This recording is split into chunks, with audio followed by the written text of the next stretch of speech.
Let me greet you all with the greeting, Assalamu alaikum wa rahmatullah barakatuh, and peace be to you.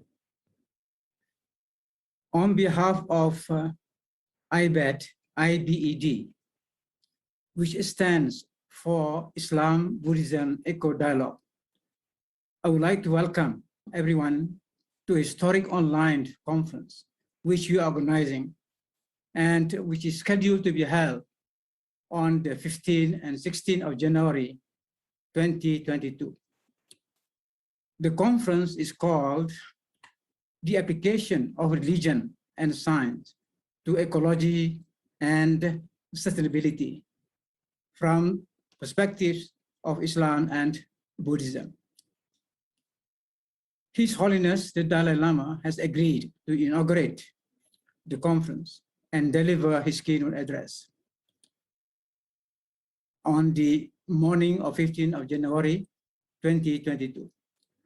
The keynote speaker representing the Islamic perspective will be Dr. Reza Shah Kazemi from London, who is widely known for his authoritative work on comparative studies of Islam and Buddhism.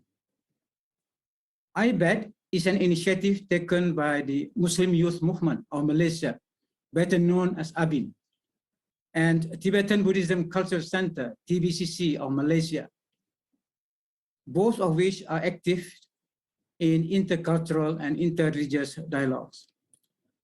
The TNGOs have been joined as co-organizers by 5 other organizations, namely the Center for Civil-Relational Dialogue of University of Malaya, International Institute of Islamic Thought and Civilization, International Islamic University Malaysia, better known as ISTAC, IIUM, Vajrayana Buddhist Council of Malaysia, VBCM, Theravada Buddhist Council of Malaysia, TBCN, and International Students of Islamic Psychology, ISIP.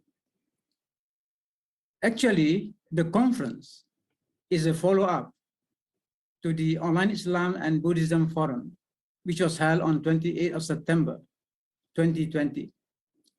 The forum was also co-organized by ABIN and TTBC. The speakers were His Holiness the Dalai Lama and myself. The theme of the forum was compassion and mercy, which is the common values between Islam and Buddhism. As for the coming conference, apart from the 2 keynote speakers, there will be 6 Muslim and 6 Buddhist speakers, so making 14 in all. The Buddhist and Muslim speakers will respectively speak on 6 chosen topics related to the theme of the conference from Islamic and Buddhist perspectives. Actually, we have a good lineup of speakers who have been especially invited from various Asian countries and the United States of America to grace the conference. Most of the Muslim speakers are from Malaysia, while the majority of the Buddhist speakers are from outside Malaysia. The conference is a historic one, since this is the first time that Muslims and Buddhists have worked together on such a big scale in organizing an intellectual conference on the extremely important subject of ecology and sustainability of our planet Earth. This initiative is a highly significant one, since Muslims and Buddhists constitute the 2 largest religious groups, not only in Malaysia, but also in our regional, in the ASEAN. It is our sincere hope that this online event will be greeted with enthusiasm by both Muslim and Buddhists the world over. It is also our hope that in the near future, IBED will be able to organize interfaith dialogues that would include members of the other faiths.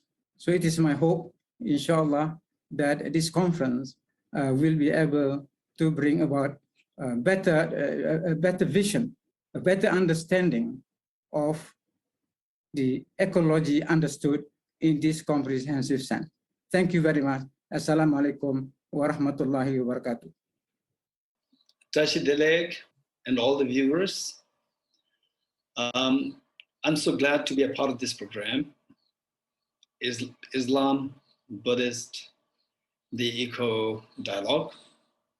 And as indicated by Professor Osman Bakar, today we see evidently how the habitat in which we live in, and we the beings, the inhabitants, we are very closely connected. In other words, interdependency between the habitat and the inhabitants. 100 years ago, and for sure 200 years ago, the understanding of the interdependency between the habitat and the beings, the people in it, in a broader perspective, was not as much acknowledged, particularly with the advent of modern science. For the last, like, let's say, the 200 years or the last 100 years, it came out to be much better. Before that, there was no acknowledgement. It was just a pure materialism, and that took over. People believing that we can take much out of this earth, planet Earth, that we can reap the profit and the benefit.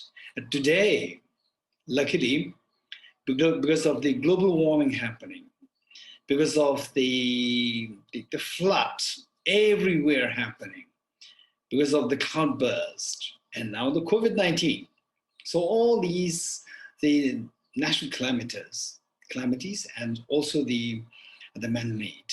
So these, when seen, coming together, we see that we are not an independent entity. And the world, the planet Earth, is not to be exploited. We come to realize this. But still, we do see that there are some people who are simply oriented in the material world, that, okay, those people who speak about the climate change and so forth, that is their business. And we care for the money. And this is very unfortunate. And these people, they come from their youth. And the youth, how they were indoctrinated in this materialistic thought or thinking is because of the education. And we need to fix the education problem.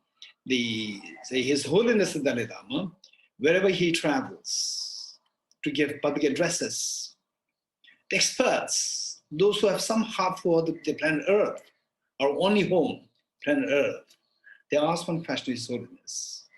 Modern education, while it is meant to bring about greater harmony and happiness on this earth, look at the rate, the ratio of the young people committing suicide, anxiety, depression, and so forth. So all these things are increasing, while the means meant to give rise to happiness for the people, with modern education, it has climbed to such height of development. Where are we going wrong?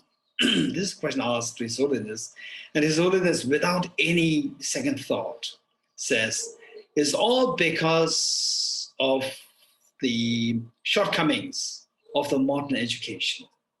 Modern education, it was primarily designed around the time of Industrial Revolution, where the people of the world, they only see the need for material development, and whosoever can have the material development can conquer the world.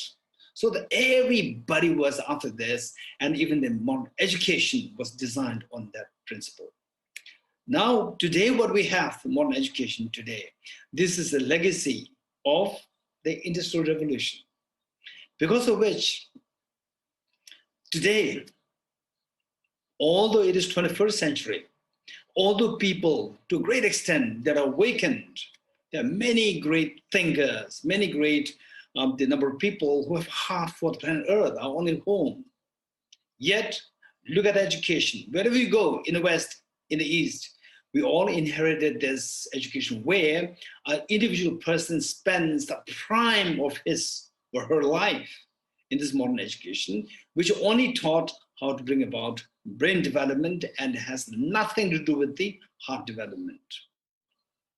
Believe it or not, in the modern education, if a child, if a girl or a boy says 2 + 5 = 5, you pass. 2 plus, even if you have the capacity to become the, say, the number 2 Mahatma Gandhi or the number 2 Nelson Mandela, but if you say 2 + 3 = 5-ish, you fail. Nobody will count your heart. This is the modern education. So His Holiness the Dalai Lama, without a second thought, says that we need to do something. We need to supplement this modern education. While it has nothing wrong with it, it is incomplete. It must be supplemented by the education to educate the heart.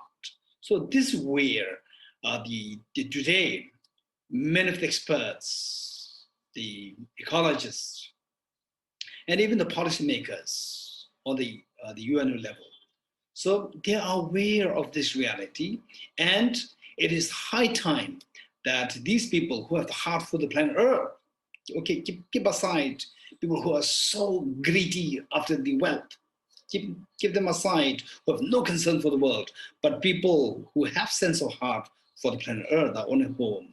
It's high time for all of us to work together to make the dream of His Holiness the Dalai Lama for the world, to bring about the universal ethics to take care of yourself, your family, and the home, planet Earth. That is so important.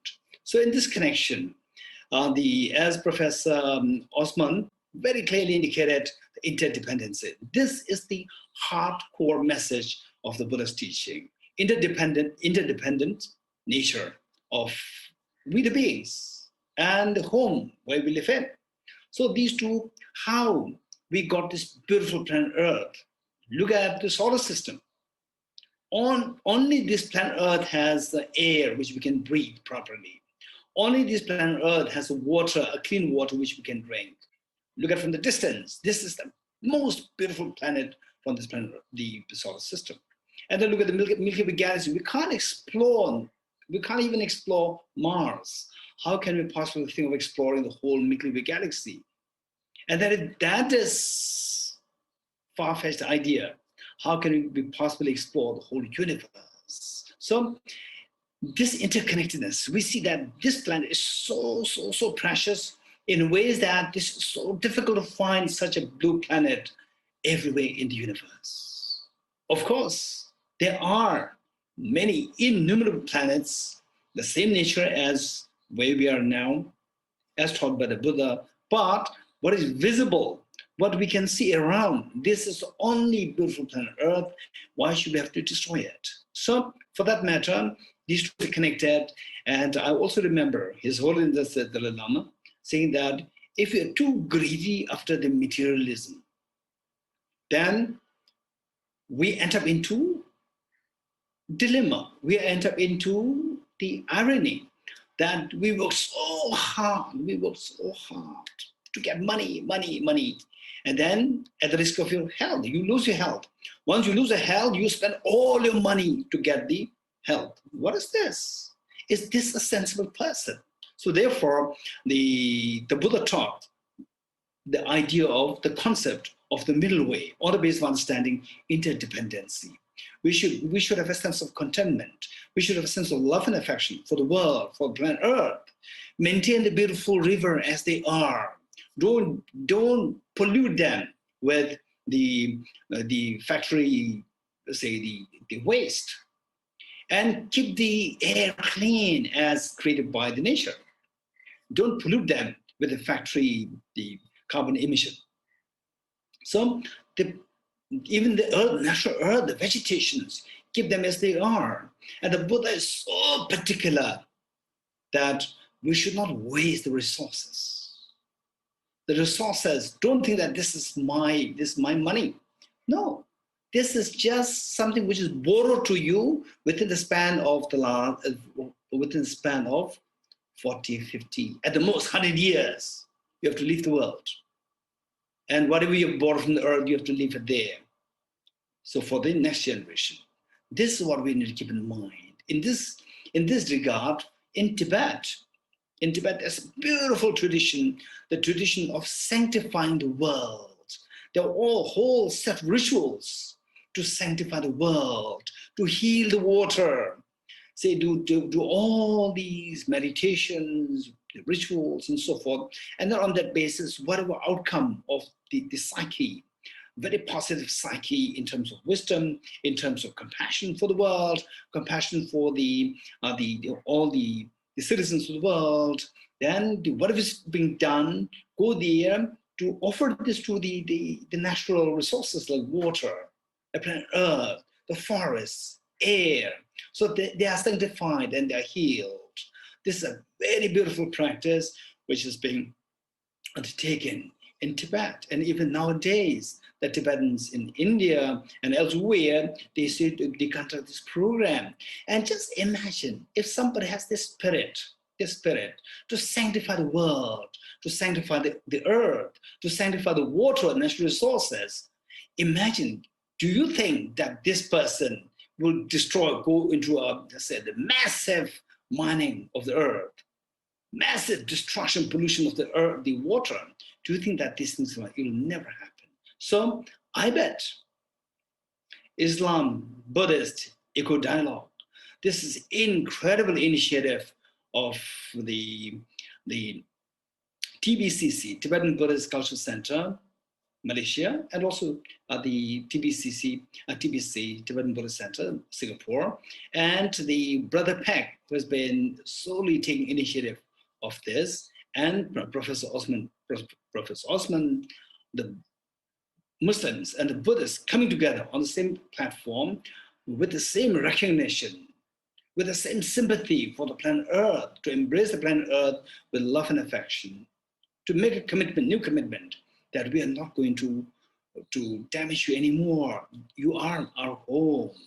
And we are so happy. It's extremely auspicious that His Holiness the Dalai Lama, the ambassador of the whole world, he is coming for this program to inspire all of us to learn and to teach us how to take care of this planet Earth with love, affection, with understanding of the interdependency of each other. Thank you so much.